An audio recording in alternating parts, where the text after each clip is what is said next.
Hello and welcome to York Universe, the astronomy and astrophysics program written and presented by the students, faculty, alumni, and friends of York University. I'll be one of your hosts this evening. I'm Dr. Elena Hyde, and I'm joined tonight by the amazing Robin Metcalf. That's right, she's come back again, starting to be a real regular here on York Universe. So great to have her back on the show. Now, as a reminder, we are, in fact, broadcasting live from the Allan Carswell Observatory located at York University in Toronto, Ontario, Canada. York Universe broadcasts every Monday night at 9 p.m. local Toronto time or Tuesday morning at 2 a.m. UT if that's more your speed. York Universe production works in concert with our online public viewing program run by our amazing observatory team. So if you're watching this live on YouTube, you're already in the OPV actually, which runs between the same time, 9 to 10 p.m. local Toronto time. If you want more about OPV or you want to find previous episodes, you can always go to our website, yorku.ca/science/observatory. You can follow the links to OPV online public viewing or click on any of our YouTube links to reach our channel. If you have any questions or comments about our past shows, suggestions for future topics, or anything else you would like to ask us, you can email us at observe@yorku.ca. And you can also connect with us on social media. We have Instagram at York U Observatory and Facebook at Allan I. Carswell OBS. And all of our programs, including this one, are free, but if you'd like to make a donation, support our endeavors, or buy some really cool observatory swag, you can see that same website I mentioned before, yorku.ca/science/observatory. Now, as I mentioned before, we have Professor Robin Metcalf from the Natural Science Division at York University. And if you've missed her previous episodes, well, definitely go back and check them out. They're pretty cool. But she's actually been teaching astronomy for over 20 years. She has a PhD in extragalactic astronomy, and she's been on the show talking about all kinds of things as well as on our Astronomer in Residence program, so you'll be able to look forward to more blogs from her this summer out at Killarney Provincial Park. So welcome back to the show, Robin, and great to have you here. Thank you so much. I'm in my office at York. I was supposed to be at the Blue Jays game tonight. I got a last minute invitation yesterday from a friend, and I tried to think of a way I could do both. Like I said to her, is there some quiet area I can go to for an hour at the Jays stadium and do this? And the best we could come up with was like the bathroom, but that could be awkward. So, so I skipped the game. Oh my gosh. Well, hopefully we can keep you entertained with astronomy to make up for it. um, that's true dedication, folks. You heard it here first.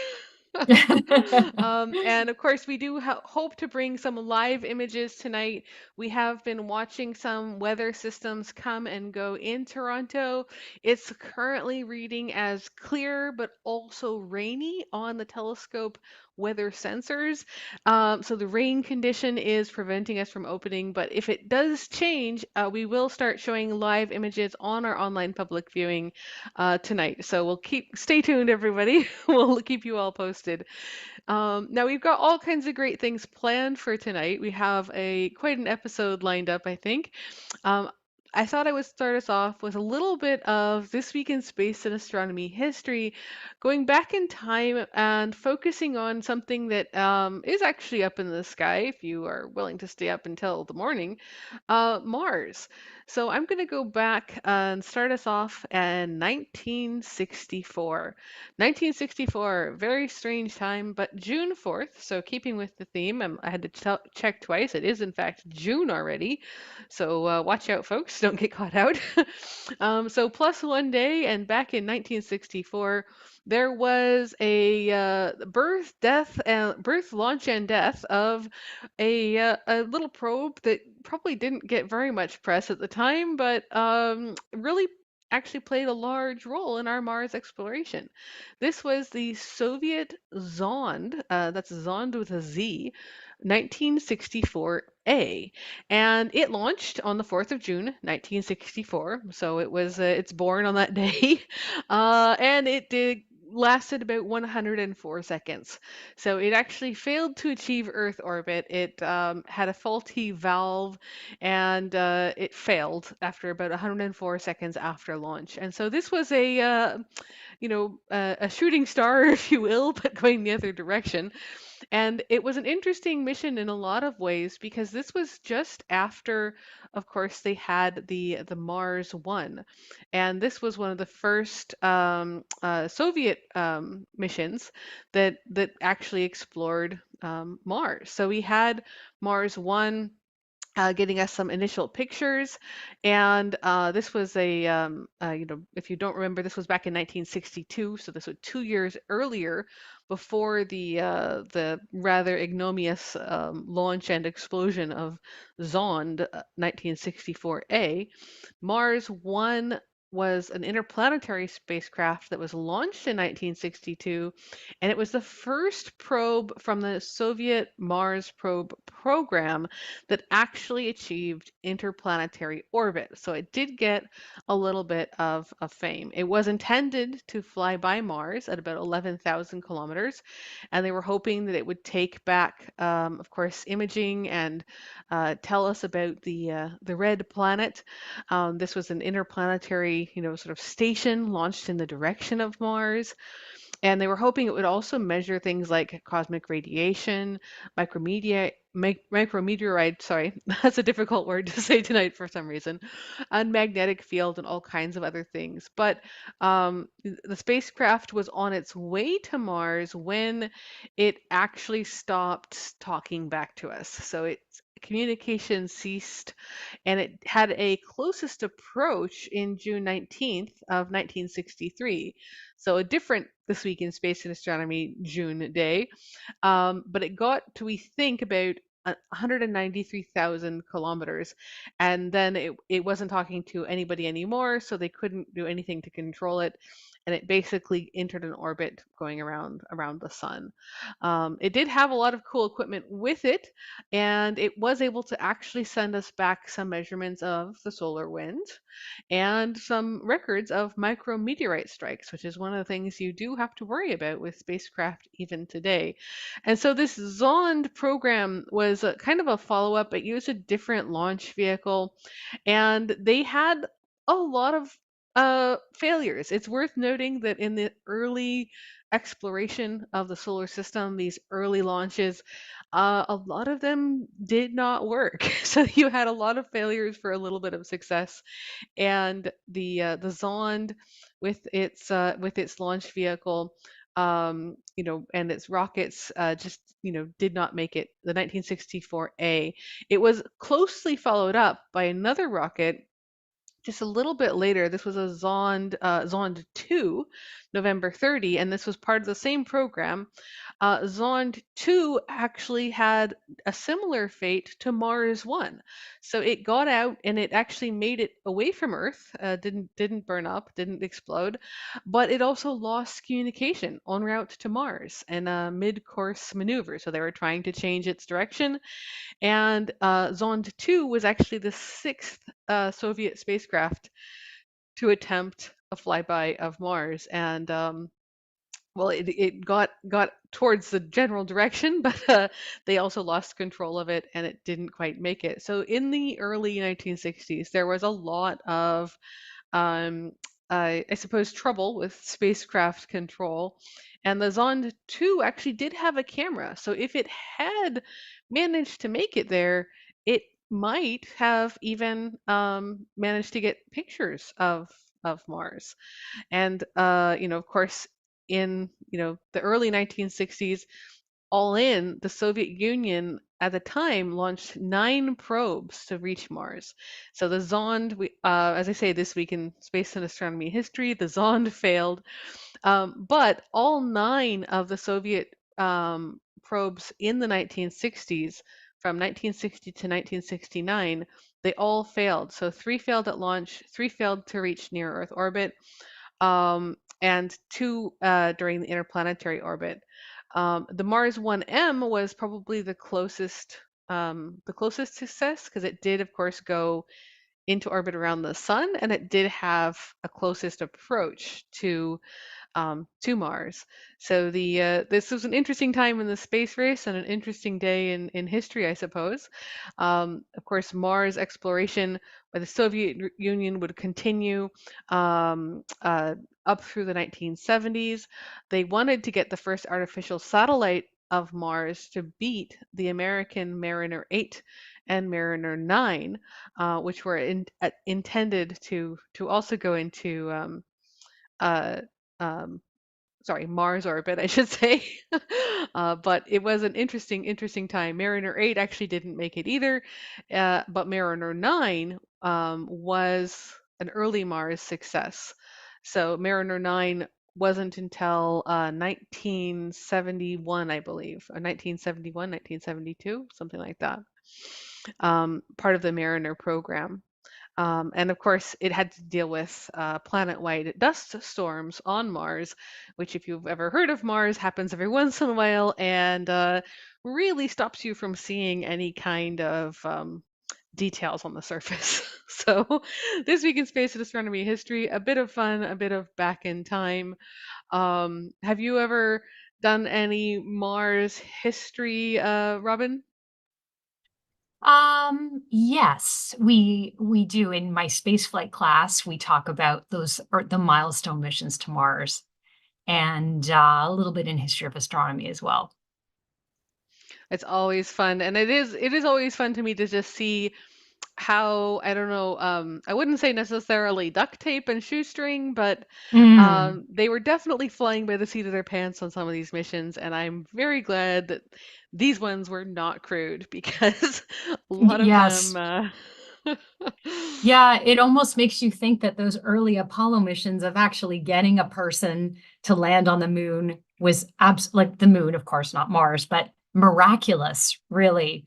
When you think of the statistics of all the failures of going to Mars and even just, launching period to the moon, the fact that the one time that we wanted to send a person to actually land on the moon, that it actually worked Yeah, is well, I mean, it's they pretty they did have miraculous. a lot more safety protocol for those missions than for the satellites. Hmm. For good reason, because of course, once you actually have humans involved, you have to be much more careful with your engineering. You can't just launch a little camera and hope for the best. Hmm. So I mean, but that's why the lunar program was incredibly expensive. Um, Part of the reason, anyways. Yeah, we I have don't think we have time to yet, get into the finances. yeah, we have yet to lose a human in space. Pretty amazing. Oh, well, sorry, that's not Uh, totally true. I mean, obviously on, launches and stuff like that, but not actually in space. Yeah, I mean, we've had a lot of spaceflight related accidents and Right, incidents. right. I heard that we've had something like 5 fatal space missions. But all like So on launch and landing, right? No, yeah, we've so never actually lost someone in space, I guess is what I'm trying to say. well, I'd have to go back and count them, but I think it sort of Hmm. depends on how you write the low Earth orbit, because of course the was it that hydrogen gas that happened in the Right, capsule. right. And I mean, a lot of them, reentry and launch are the Mm, most dangerous parts of it because yeah. Earth's gravity is no joke. Hmm. Turns out our planet has, for us, plenty of gravity, and I mean, we're all familiar, of course, with Columbia and Challenger, and Right. um, Yeah, but I mean, I yeah. realize it's sort of a dark topic that we don't need to get into right now, but it is sort of interesting to think about how humanity would respond to something like that happening. Yeah, and it is, well, we did just last year have a proposal where several people tried to use a private company to send their remains to the moon. And this was Hmm. cremated remains. And it is Hmm. something that there seem to be a lot of people interested in, because we do now have private companies that can send things to the moon. And I mean, if you wanted your cremated remains to last forever, I suppose Yes, well, That actually, would be I one way don't to know do it. if you remember Professor John Caldwell from York. That was probably before your time, but when he passed away, his family had his ashes launched into orbit around Earth. Oh, I don't remember that one, but I did hear about James Doohan, the actor from the original Star Trek series, Uh-huh, uh-huh. who had his ashes, and I believe he had a portion of his ashes launched a couple times, and it took more than one. But Mm-hmm. the folks who had their ashes launched last year were a bit out of luck because that did not make it to the moon. Ah. But yeah, it is a bit of interesting trivia, I suppose, that the fatalities during space flight tend to occur when you're, landing or re-entering, as they say, or launching off. Mm-hmm, mm-hmm. And I think, if you were going to look at it, you should also probably include some of the folks who did not make it through various training and testing Of course. exercises. Yeah, like in the fire in the early Apollo missions and stuff like Yeah, that. Yeah. the Apollo 1 mission was Mm-hmm. pretty famously almost stopped before it started. Mm-hmm. Mm-hmm. But yeah, there've been some. It is worth remembering. It is a very hazardous pursuit, and the environment of space is so extreme. And when we talk about things like, the moon and Mars, the extreme nature of those environments is really, really interesting, because it's just so different from anything we're used to here on Earth. Mm-hmm.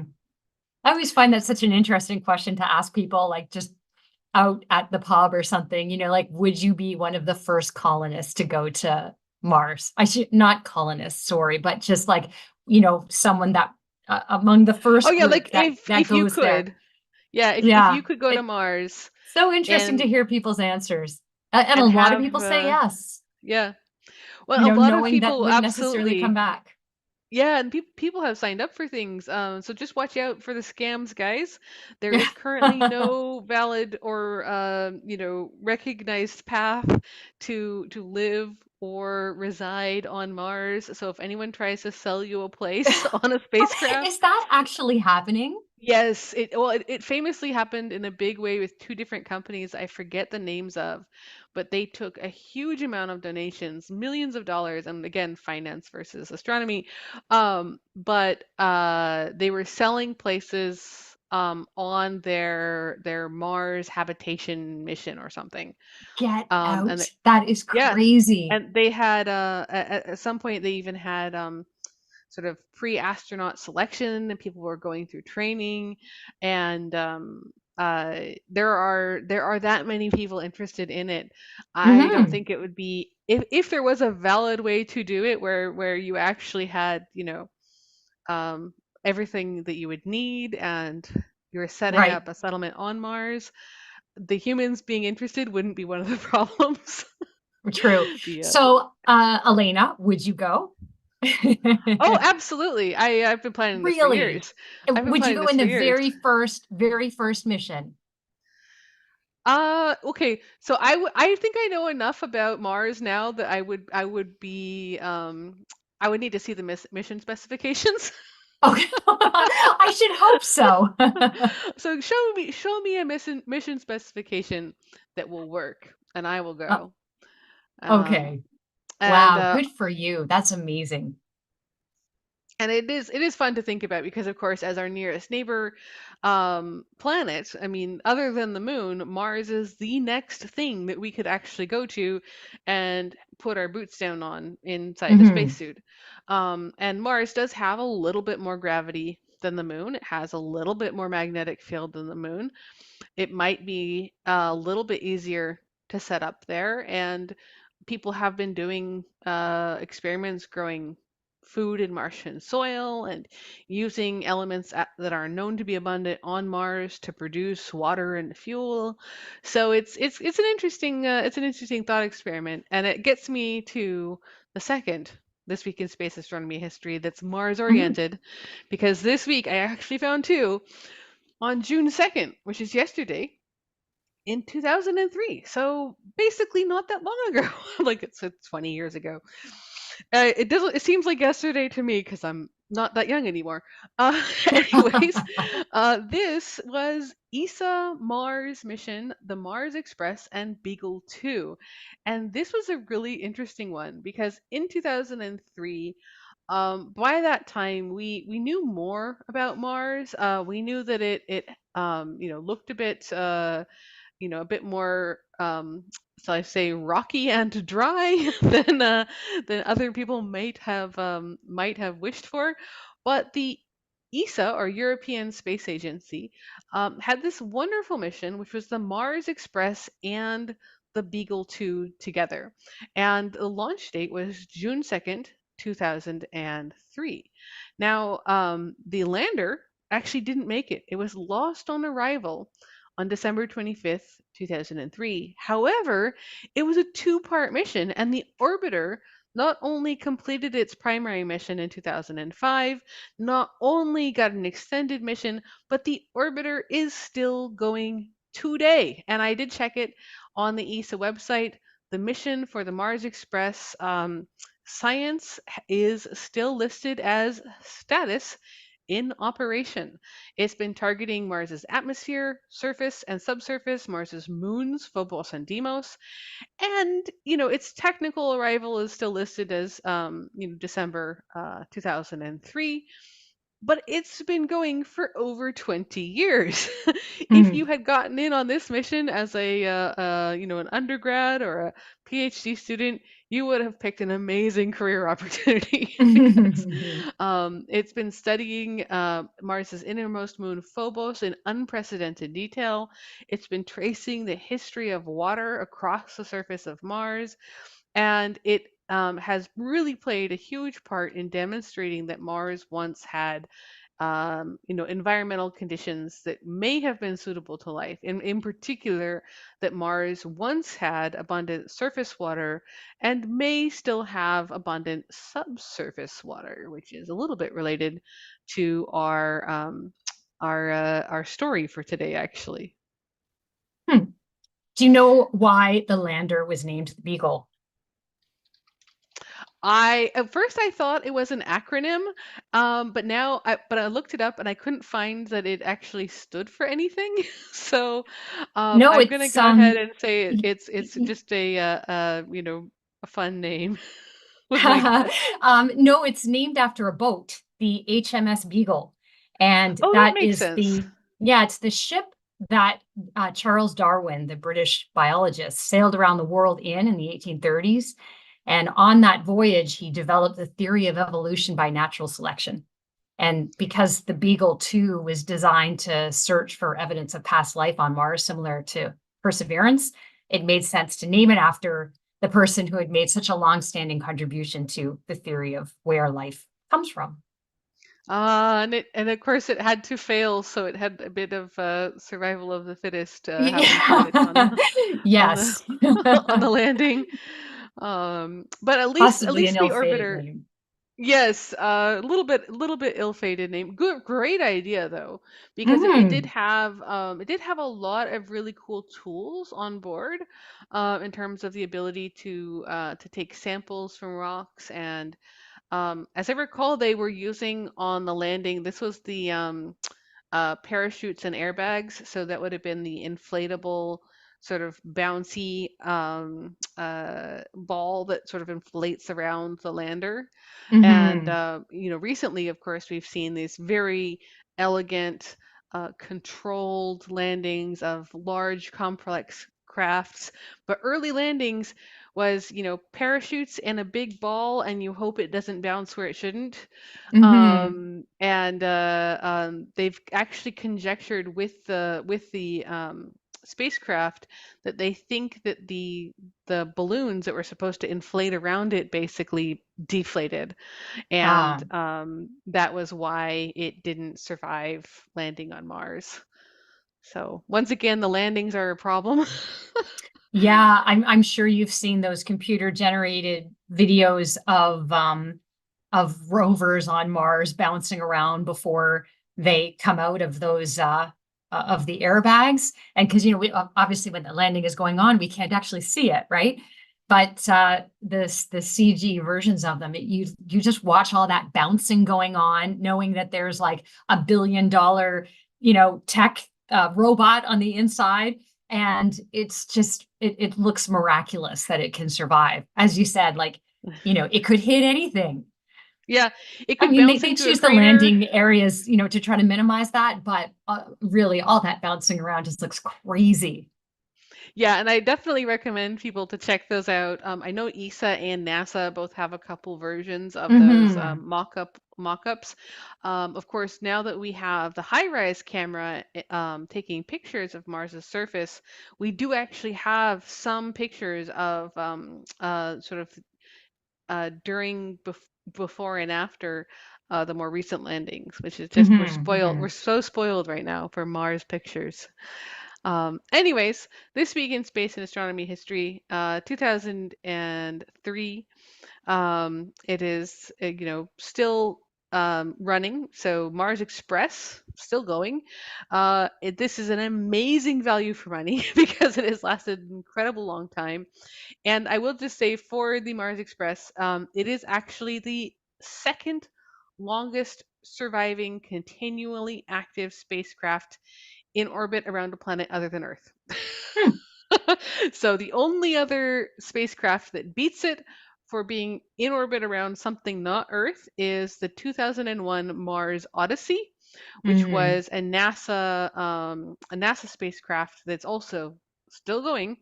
And it also got its name from somewhere else. It got its name from the movie. So Hmm. Space Odyssey. And it's the Odyssey has detected a large amounts of hydrogen within a meter of the planet's surface. So that's why I mentioned subsurface water earlier, because of course Mars having subsurface water is one of the things that gets folks very interested. Hmm. All right, so that's our space and astronomy history recap, I suppose. A little bit of a blast from the past, a little bit of I suppose Mars fandom happening here because it has been my favorite planet for a while. But no skin off of the Earth's nose, I suppose, because the Earth is still where we all live. Now I do have a couple little reminders, but I think actually before we get there, I'm going to go ahead and just do our sound bites real quick before I forget about them. So we're about halfway through, and everyone, you are listening to York Universe, broadcasting live from the Allan Carswell Observatory, located at York University in Toronto, Ontario, Canada. If you're curious about our show or want to see our wonderful archive episodes, you can go to yourq.ca/science/observatory for chat, questions, or content. And of course, you can always find us on Instagram and Facebook as well, just in case you want all the updates. Now, tonight you're listening to Dr. Elena Hyde and Professor Robin Metcalf, and we're currently discussing lots of Mars This Week in Space and Astronomy history, but we will get on to some fun news items shortly. Now, before we get there, I just have a quick update for everybody. This is the 3rd of June for this episode, and I do have to remind everyone that if you are planning on coming to an in-person tour, this week at the Allan I. Carswell Observatory, we will, in fact, all be away at CASCA, the Canadian Astronomy Conference. So if you're thinking about coming to the observatory, make sure to check that same website I gave you before, and you'll see all the tickets start next week. That's because this week we're out at Casca with our Eclipse Outreach and Messier Marathon posters. Feel free to say hi if you're in if you're in Casca, and if you are interested in doing some observing of our planet Mars, that's we've been talking about for the whole first half of the episode, I will just mention that Mars is in the sky currently, but it doesn't rise until very late at night or very early in the morning, depending on how exactly you want to count it. So Mars is a little bit close to the moon and not terribly far away from the sun. So you have to catch it just before the sunrise, which will probably mean around 4 o'clock in the morning Toronto time. So might be a bit of a challenge, but you can get it if you really want. All right, so let's go ahead and get into some news stories. There is so much going on this week. How about we start off with a little bit of the parade of planets, and then we'll talk about some misconceptions of the planetary alignments.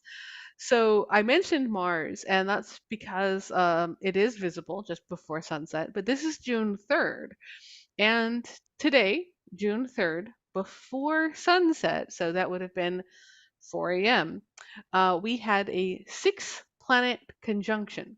And this has been called the Parade of Planets. Now, the six planets in particular were Mercury, Mars, Jupiter, Saturn, Uranus, and Neptune. And they're in a line with a lovely crescent moon. Any number of planets from 3 to 8 constitutes an alignment.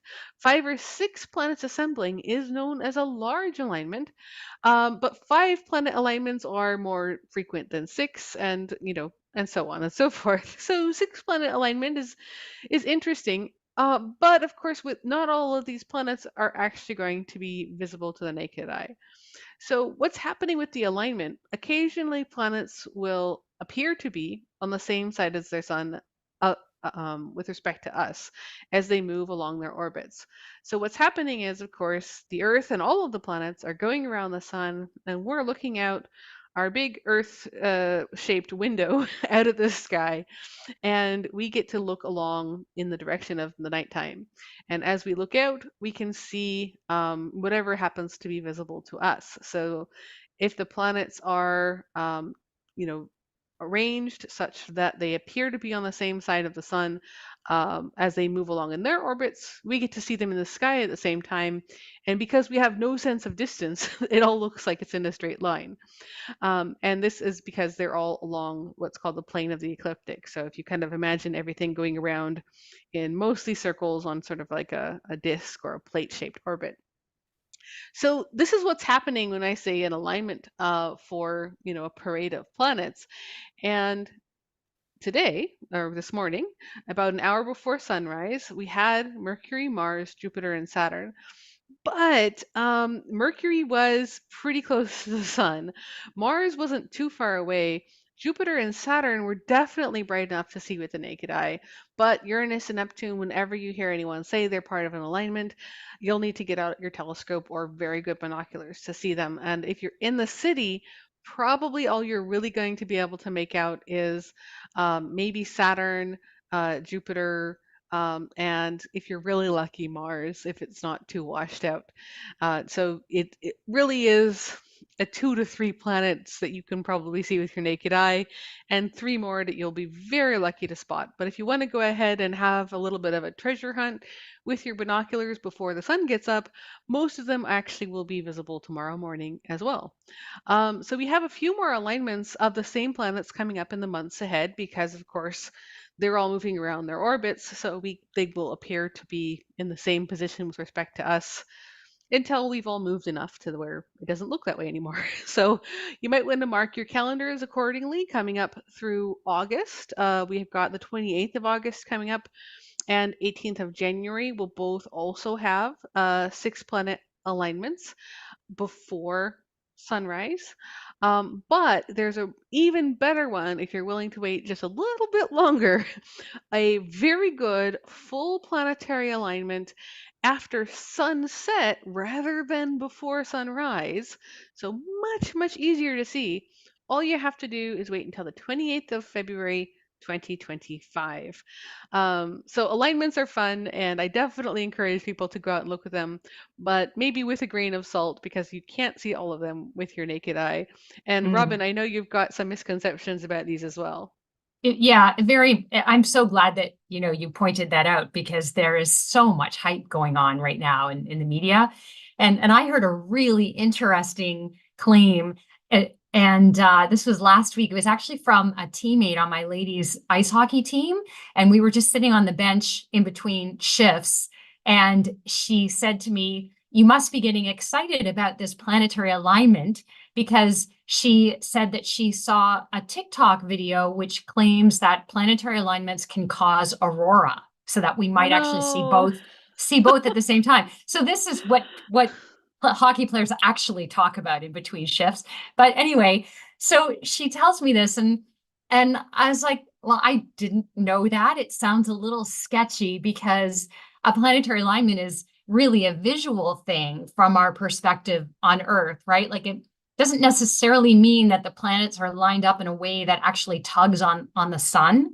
And that's the, as you described it, that's the current situation right now. So if you go online and you look up an online orrery, an orrery will simulate where the planets are. Then what you can see is that right now the line that's connecting all the planets, it does not connect to the sun, right? It's sort of perpendicular actually to the sun's location. So there's not this radial line emanating from the sun. But having said that, we know that the gravity of our planets do have an effect on our sun. They cause our sun to wobble slightly, primarily due to Jupiter's gravity. So it's not a totally crazy idea that if you have a bunch of planets and they're all tugging on the sun in the same direction, that maybe you could get tidal forces that are strong enough to affect the sun's magnetic field and therefore, lead to solar activity. So that's the claim of the TikTok video. But again, that isn't the type of alignment that's going on right now. But just out of curiosity, I looked into whether there was any research into a connection between like radial planetary alignments and solar activity. And I came across a Nature article from 1972, and then there was a follow-up in 1975 by the same author called Sunspots and Planets. And in the article, the author uses 200 years worth of sunspot data to show that when Earth and Venus and Jupiter and the sun are all in a line, that the cycle of that event, it matches the 11-year sunspot cycle. And not just in frequency, like not just do you have them, the peaks lining up, but also in amplitude, in the sense that when the alignment should induce the most tidal forces, you get the most sunspots. So it's interesting. And the conclusion of the article is that even though the sun's 11-year magnetic cycle is it's set by its own magnetic field, that perhaps the coincidental 11-year alignment of those four bodies is helping to regulate that cycle and also to accentuate it, like to dictate the peak or the number of sunspots. Does that all make sense? Oh yeah, well, it is interesting because, as you say, the amount of gravitational influence of all those planets combined is so incredibly small. It's a Right, fraction of a fraction of a fraction of a fraction of the gravitational influence of the sun. right. It's minuscule. And whether or not it's the alignment is related to it, or it's It could just be coincidental, it could or be an observational coincidence because Jupiter's orbit is 12, just under 12 years, and the sunspot cycle is 11 years. yeah, and And it's interesting so because, of course, it all evolved together, right? Because we sure, think that the sun and the planets actually were formed from the same cloud of gas, and right. as the sun, finished its collapse, its core collapse, and ignited, and started emitting light, blasting away the remnants of the solar nebula. These little planets were all that was kind of left after all the collisions and everything cleared themselves out.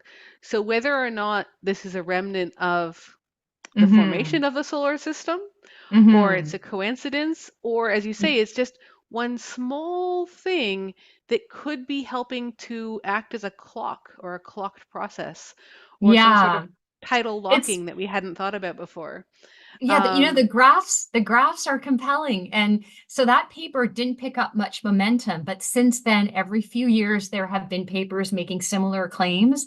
And in 2007, there was a paper by a NASA researcher who showed that of the 38 largest known solar flares, 25 of those occurred when Earth, Venus, Jupiter, and Mercury were aligned with the sun. So again, some suggestion that the alignment might be aggravating the sun in some way. But then the problem is that people that actually produce models of like people that have tried to actually look for a physical cause, like to evaluate the strength of that combined gravity and see if you can get tidal forces enough to actually disturb the sun's magnetic field. So those models don't seem to be consistent with this claim. As you said, the strength of what we're talking about here is so small. So that's Yeah. the problem. But the observational data is really compelling. So it's an interesting one.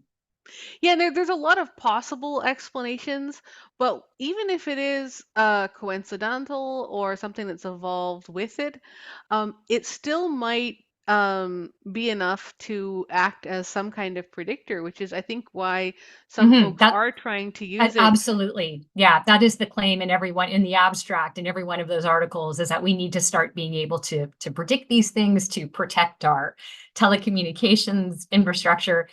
But two other interesting false claims that were made in the video. So the first thing is it starts out by saying, this is in the TikTok video, it starts out by saying this celestial phenomenon, as in what just happened this morning, will brighten the night sky. That's an interesting Uh, one. Second one, this is later, is that the release, that the combined, the tidal force caused by this alignment could cause a release of an iron-filled filament from the sun theorized to coalesce into a new planet. That was an interesting one too. what? Yes, No. and so then the host goes Oh on to no. discuss Oh something called no. the uniplanetary evolution theory. Have you heard of that? I'm glad that you watched this video and not me because So I never watched these things. It was just that um this particular hockey teammate of mine who I adore, and she's an extremely intelligent woman. I was intrigued by what she's watching. So that's why I checked this out. But if you know absolutely nothing about astronomy, right? Like it's not her field at all. She does other very important work. Then how would you know what to believe or not, right? Yeah, and that's where fact checking is super important, and having people Hmm. who can actually dive in and say, actually, that's not physically possible, or Right. actually, this is how it works. And the truth is, especially when you're dealing with things as complex as the sun's magnetic field, we Sure. still don't understand how the sun's magnetic field works in Right. some very, very key ways. The sun is incredibly complex. And planet formation. We've seen planets being formed all over the galaxy in Yep. other Crazy systems. planets that we never thought could, Exactly. And so we still don't in crazy completely places. understand planet formation. So there are some really interesting questions to be answered, but also you kind of Sure. got to kind of got to hope that at some point, at least there's the ability to fact check some of these. So I'm glad she Yes. asked you. Yeah. Yeah. Yeah. It was a fun little rabbit hole for me to go and dig into. Oh, absolutely. And it is interesting because, when other stars like our sun go through similar cycles with sunspots, they don't have 11-year cycles. Right, And exactly. Yeah. So that would be so interesting to look for similar connections between the orbits of exoplanets and their sunspot cycle. yeah, and I mean of the sunspots that we have been watching around other stars, which I will have to say is Hmm. incredibly difficult. I don't think any other really regular sunspot cycles have been noted. Ah, interesting. At least not that I've read of. So maybe if you've read of Yeah. one, tell us in the comments, and we'll. Uh-huh. But it is interesting that our sun has such a beautiful, regular, calm behavior compared to what we see around other stars. And if Hmm. if our sun didn't have that, it would make a lot of things more difficult, like our Hmm. current electronics and this broadcast. Among other things, but yeah. Interesting. All right, so let's go ahead and get a couple more news items in while we've still got some time here. Since we were talking about Mars and we were talking about the moon just a little bit ago. I did want to add in one more treat for observers, and I suppose aficionados of um, uh, solar facts and moon things.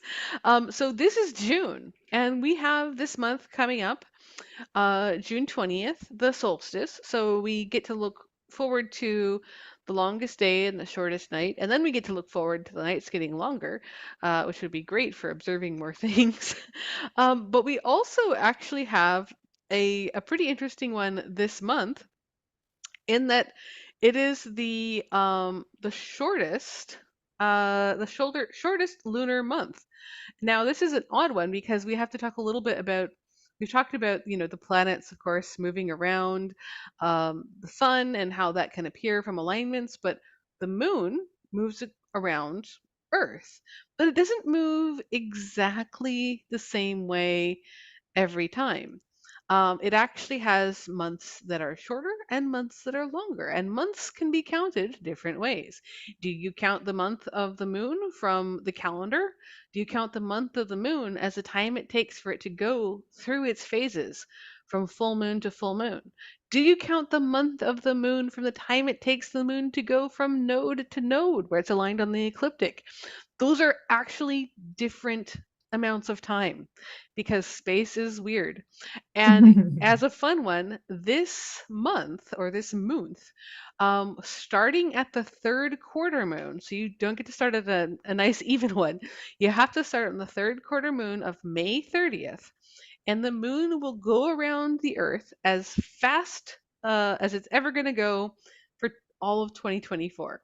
So this will be 29.19 days, or 8 hours and 10 minutes faster than average. So this Hmm. is the shortest lunar month of the year, this May 30th until June 22nd, which is just after the solstice. So we get this kind of cool thing happening this month. We have the solstice coming up, and then we also have the shortest lunar month of 2024. So as you look out at the moon, if you're trying to see the planets, the moon's right there in line with it. Maybe take a moment to appreciate just how Mhm. fast it's going around, because this is the fastest that it's going to go for all of 2024. And this is Wow. because the orbits are not perfect circles. So the moon is going around Earth in a circle ish, but it's not exactly a circle, and it gets closer and farther away. So the orbital speeds change, and orbital speeds constantly change. So we actually have a couple different things that affect how fast the moon goes, including Earth's distance from the sun, which is nearly a circle, but not quite. The moon's distance from Earth, and of course, when the Earth and the moon and the sun are in alignment, you do get appreciable gravitational effects. And that's how we have tides on Earth with our oceans that we can all see. So, if you want to know how big something has to be to make a tide on the sun, you need to make it as big as the moon is to us, but for the sun. Mm. So, it would have to be massive. And that's why all the planets don't make any gravitational dent, shall I say. But it is still really, really interesting. And of course, with our shortest lunar month of 2024 and the solstice coming up, it's just a great time to go stargazing. So that's a little bit of fun that I thought I would show into at the near the end of tonight. And we have all kinds of stuff happening with this. So in terms of what to do next, do you want to talk about the aurora? Since we did mention them before. Sure. I mean, with all the craziness going on in June, Yeah, so that's another one. planetary And alignments definitely don't cause them, but the sun does. yes, but yeah, well, it's going to be like this for probably the next year or so, going through this solar maximum. I'm sure you've talked about this on the show already, Oh but yeah. and I'm sure everyone is hearing in the media every few weeks that, new monster solar storm increasing the possibility of aurora. I've encountered people that have all sorts of cool apps on their phone that are like aurora forecasters, and their phone will start buzzing if there's high likelihood of northern lights. But I actually saw my first aurora on it was May 8th, right? That we had the big one.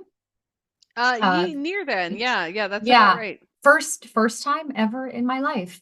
And Oh, it was not far from here. I was just north of Georgetown. And I was with a group of people, and we, like my astro people, and we had heard that there was, a storm and high likelihood of seeing northern lights that evening. And so we first as a group, we went to this one kind of dark spot. I think it was Milton. And it was funny because none of us had seen one before. And, because we weren't that far north and it was a little bit cloudy, you we didn't actually see colors. It just like white wisps. And we thought maybe we were seeing something in one part of the sky. And because your eye doesn't detect color well at night, if you take a picture with your phone or a camera, that's when the colors pop out. But to your eye, it's just going to look kind of whitish unless you're further north where you can see all the colors, right? So we're seeing these wisps, and we thought, oh, maybe that's it. And we took a picture in this one part of the sky, and we all saw on our phones that it showed up pink. There was this pink blob, and we're like, oh my God, we're seeing the an aurora for the first time. And then we waited a little bit, and took more pictures, and then that pink blob turned blue, and it was the exact same shape as before. And I was like, okay, this might be my first time, but everything I know about aurora tells me that it can't do that. And so we looked at where we were on Google Maps, and we were facing, there's a casino out there. And it was, the lights that the casino shines into the sky. So we were so embarrassed, like all astronomers, right? But we just had never seen the Northern Lights before. oh yeah. Well, I Um, mean, that's a very natural error because I mean, it yes. especially I mean, so many people have had that problem. I think don't even be embarrassed because like if you Yeah, don't I should know. show you the pictures. They actually are compelling. But anyway, then a subgroup of us broke off and went further north of Georgetown. And then we could see these white, like they were clearly not clouds. They were these elongated wisps. And so when we took pictures of that, it was very obviously aurora. Like the colors were coming out exactly the way they should. It was all around the sky, greens. And that was pretty amazing. I'm not nearly as amazing as many people I knew who were further north, particularly around the Georgian Bay area. And the pictures that they sent me, you probably saw this as well, Lena, but they saw a really spectacular kind of aurora. I think it's called an aurora corona, and it's where the lines all converge right above you. And Oh, those nice. those pictures were spectacular, not like the kind of aurora that you tend to see in photos and time lapse videos. It was very, very cool.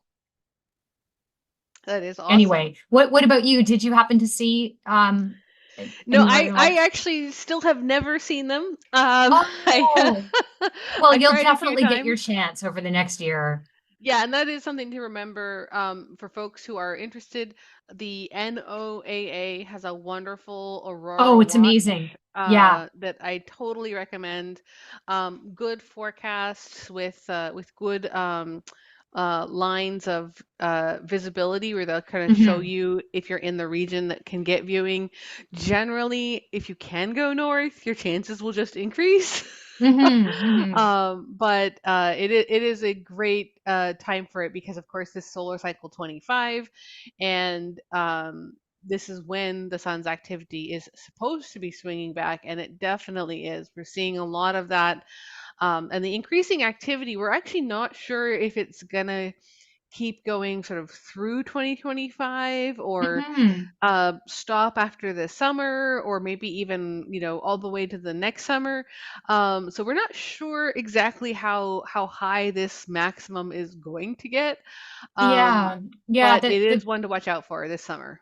Yeah, the graphs are interesting because they show that we're seeing heightened numbers of sunspots a little bit earlier than predicted.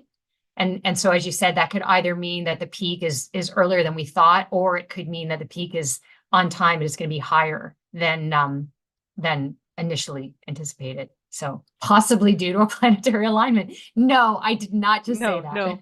that. And we're not going to say that here, but I will just say that thanks to I will our not telescope spread conspiracy observers, theories.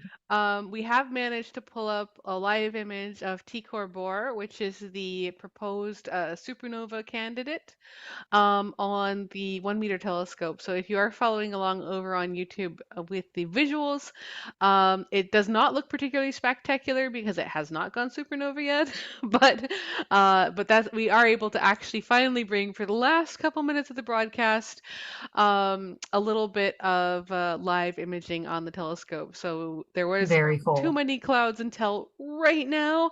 So if you do want to see live images, it's just going to be the last 5 minutes, but we'll make the most of it. And I also want to give a little bit of a shout out to anybody thinking about looking for any planets or comets or alignments that we've been talking about.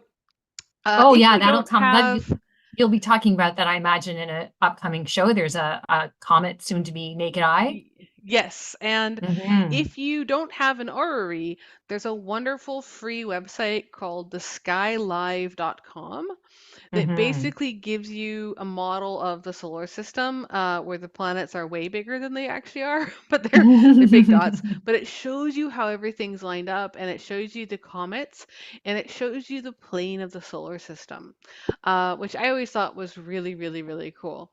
So if you don't have access to an orrery, I definitely recommend the skylive.com in addition to the Stellarium web online as free resources that are very good at showing off stuff. Now, there's one more thing about Mars that I'm going to stick into the show tonight because we actually had some really cool Mars news come up just recently where they had one of the newer orbiters around Mars, NASA's Mars Reconnaissance Orbiter. It has a camera called the HiRISE camera. And this is actually a little fun bit of a trivia because the HiRISE camera was built in at the University of Arizona. And this one was actually built around the time that I was there as an undergraduate. So it was pretty fun. I can take zero amounts of credit for it, but I did get to see it a little bit in action, which was pretty fun. Being able to see mock-ups and actually see it in action, of course, now on Mars. The Mars Reconnaissance Orbiter, for those of you who are interested, this one was launched back in 2005. So when I was when back in the olden times, when I was at the University of Arizona, this was a really, really, really big deal. And the high-res camera giving those first high-resolution images of the Martian surface, getting down to the level where you could resolve something that was within um, a meter in size was unheard of. And this is why we are, continually orbiting Mars with this camera, trying to get more of these beautiful high resolution images, going back and re-imaging interesting crater walls that are, gushing with geysers of water. And they found recently a hole in the surface of Mars. And this looks like a sinkhole. It looks nothing so much as like a sinkhole. And the news articles that you'll see will be like a hole on the surface of Mars. It's a cave. What is it? The current thoughts are that it could be sections of lava tubes or collapsed sections of lava tubes because it looks a lot like structures on Earth that have occurred near collapsed lava tubes. And it's found near the previously active volcano area. I mean, Mars's volcanoes were active a long, long time ago. But in Mars's low gravity, if it did have lava tubes, it would have been able to make some pretty massive lava tubes. And collapsed sections of lava tubes are called skylights. And the Mm. thought is these might be pre-made, ready to go shelters that maybe astronauts could stay in that would protect them from things Wow. like the radiation and the harsh environments of Mars. And it's obviously we don't actually know because we can't see inside, but now we know where at least one of these things is. If we can get confirmation that it is a stable lava tube, it might be a very, very tempting location for future humans on Mars. So Hmm. I just had to put that in with today's Mars Interesting. oriented episode. Sounds homey. Yeah, well, if you're gonna go to Mars, you do kind of need to build Right. your Are base those underground. things, do we have those on Earth that we can try to Yes. experiment how one would turn one into a comfortable home? Well, we have them on Earth. The problem is that on Earth, our volcanoes tend to be active. Right, right, So right. most of the ones I know are around Mount St. Helens, which is on the west coast of North America. And of Hmm. course, we have some lots in Hawaii and places like that, volcanically active places. Mars's Hmm. volcanoes have not been active for a tremendous time. Hmm. So Convenient. they would be safer to explore Hmm. in theory, as long as they didn't collapse in on you. Hmm. But whether or not it's a lava tube is still under debate. But if it could protect habitats from temperature swings, radiation, micrometeorites, this would be an amazing place to build a base. So, it's a big if, but it's a very tempting if. Neat. I thought so. All right, so one extra shameless Eclipse video plug here at the end, and then we're gonna have to end the show. So I will just mention everybody. There is a wonderful video that Robin has done for chasing the 2024 solar eclipse. If you search on YouTube, failure is not an option. Chasing the 2024 solar eclipse, It, it will pop right up. will it? It's actually not public. It's it's only if you have the link, to my knowledge, anyway. But it is on the York Eclipse page on in my blog area. Oh Yeah, yes. So on the yeah, on the website that they have before, they can go to your blog area and find it there as well. yeah. And And we can it's actually just put the it's link in this video description. That'd be great. It's for people who have never seen a total solar eclipse. It's really cool. It really captures exactly what was going on in the sky, and then superimposed on that is the photography that my group members took with a variety of equipment, DSLRs, solar telescopes, binoculars. So you really get the full eclipse experience. Amazing. All right. Well, you heard it here first, everyone. And we're going to have to end on that happy note. You have all been listening to York Universe, the astronomy and astrophysics program written and presented by the students, faculty, alumni, and friends of York University. The hosts this evening have been Robin Metcalf and myself, Elena Hyde.